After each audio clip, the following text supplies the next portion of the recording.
ਉਹ ਬੰਦਾ ਹੈ ਜਿਸ ਕਿਤਨੀਆਂ ਹੀ ਸੰਗਤਾਂ ਆਪਣੇ ਹੱਥੀਂ ਨਖੇੜੀਆਂ ਔਰ ਉਸੇ ਨੂੰ ਹੁਣ ਰੋਂਦਾ ਵੀ ਵਧਾ ਹੈ। ਅੱਜ ਇਸ ਮਹਿਫਿਲ ਦਾ ਇਹ ਵੀ ਬੜਾ ਕਮਾਲ ਹੈ ਕਿ 4 ਦੋੜੇ ਨਵੇਂ ਸੁਣਾ ਛੱਡੇ ਸੀ।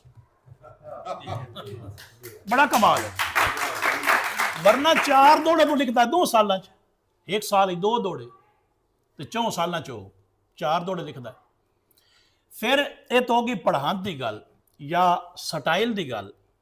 ਸਿਰਫ ਪੜ੍ਹਾਉਣ ਤੇ ਸਟਾਈਲ ਤੇ ਕੋਈ ਬੰਦਾ ਮਸ਼ਹੂਰ ਨਹੀਂ ਹੁੰਦਾ ਜਿੱਤਾਂ ਤਾਈਂ ਮਿਸਰੇ ਜਾਣ ਨਾ ਹੋਵੇ ਨਾ। ਇੱਕ 2 ਨੰਬਰ ਬੰਦਾ ਜਿਹੜਾ ਵੀ ਚਲਾਕ ਹੋਵੇ, ਜਿਵੇਂ ਮਹਾਰਾਜ ਸਾਹਿਬ ਇੱਕ ਮਿਸਰਾ ਆਖਿਆ ਵੀ ਹੈ ਬਈ ਜਿਹੜਾ ਸਿਰਫ ਜ਼ਬਾਨ ਦਾ ਖੱਟਾ ਖਾਂਦੇ ਨੂੰ ਕਿਤਨੀ ਦੇਰ ਖਾ ਸਕਦੇ ਨੇ? 2 ਮਹੀਨੇ 4 ਮਹੀਨੇ ਸਾਲ ਖਾ ਜਾ ਸਕਦਾ, ਦੂਆ ਸਾਲ ਨਹੀਂ ਚੱਲ ਸਕਦਾ। ਬੰਦਾ ਐਕਸਪੋਜ਼ ਹੋ ਜਾਂਦਾ, ਪਤਾ ਚੱਲ ਜਾਂਦਾ ਕਿ ਇਸ ਬੰਦੇ ਦੇ ਅੰਦਰ ਕੁਝ ਨਹੀਂ।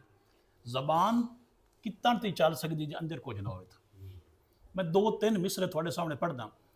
ਜਿਹੜਾ ਬੰਦਾ ਇਸ ਦੌਰ 'ਚ ਇੰਜ ਦੇ ਮਿਸਰੇ ਲਿਖਦਾ ਵਧਾ ਹੈ, ਉਸ ਨੂੰ ਫਿਰ ਦੁਨੀਆ ਕਿਉਂ ਨਾ ਸਲਾਮ ਕਰੇ ਕਿ ਕੋਈ ਇੱਕ ਅਦ ਜੰਮਦਾ ਨਸਲ ਦੇ ਵਿੱਚ।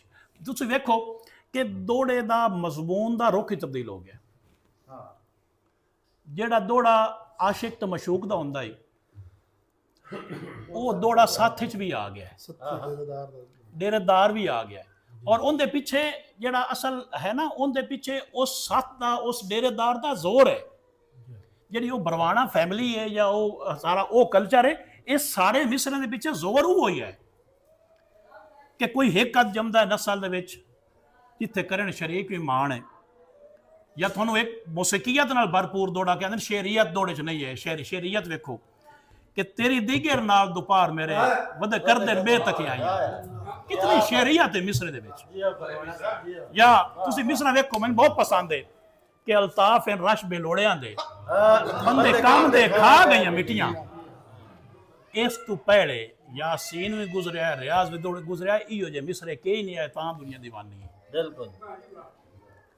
या कोई अपने जोगी बाल ना सगया, किसे इंज बाली सारे जग से की। अच्छा ये वो मिसरे ने जेड़े मेरे वर्गे या थोड़े वर्गे हर बंदे दी स्टोरियां ने। हर बंदे वो दौर अपनी अखी वेखे ने, हर बंदे दे दिल दी गल है, हर बंदे दा राज है। या मैनू इस तो पहले बहुत खूबसूरत मिसरा लगता कि होवे हौसला फाटा जागण दा तां सांगे पार बनाइए। हर मिसरे च एक सबक है।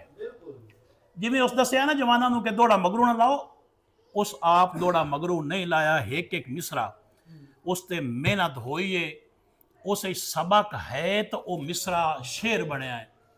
फिर वो शेर जग ते धूमिया है। अज दुनिया उडिकदी है कि अल्ताफ का कोई नवा शेर तो नहीं आया, लेकिन शाबाश है एडा जल्दी लिया भी कदे नहीं सो। चाहे जब मेरे परिवार नूं एक बोली निकी जाई कि आओ चज नूं देवीए मुबारकी, आओ चज नूं देवीए मुबारकी, जिन्हां दौड़े दा सिंगार सद्या है।